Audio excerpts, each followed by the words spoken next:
Chapter 2.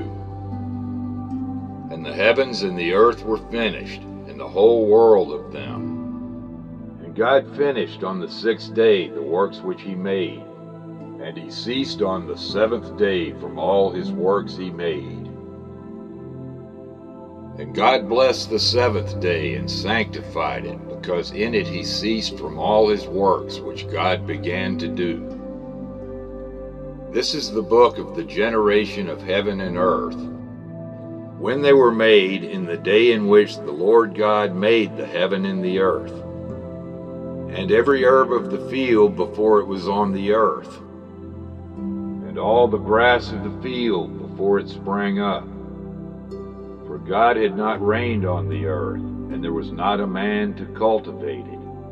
But there rose a fountain out of the earth, and watered the whole face of the earth. And God formed a man of the dust of the earth, and breathed upon his face the breath of life. And the man became a living soul.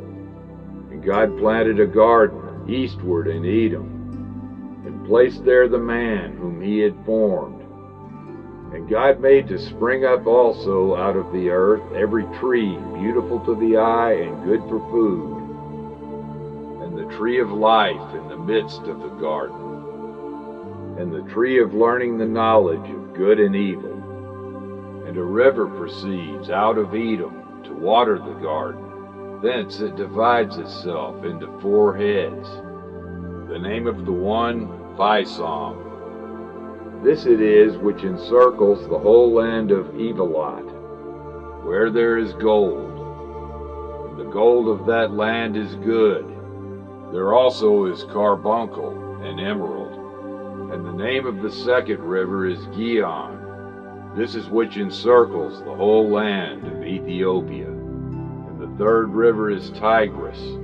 This is that which flows forth over against the Assyrians.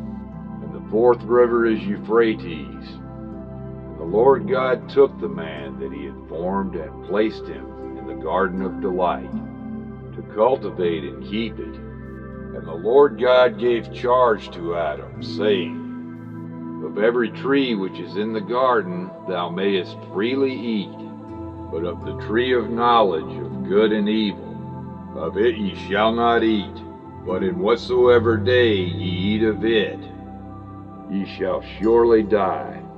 And the Lord God said, It is not good that the man should be alone.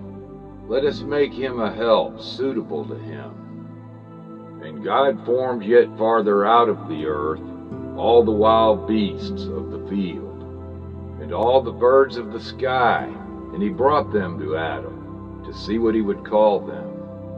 And whatever Adam called any living creature, that was the name of it.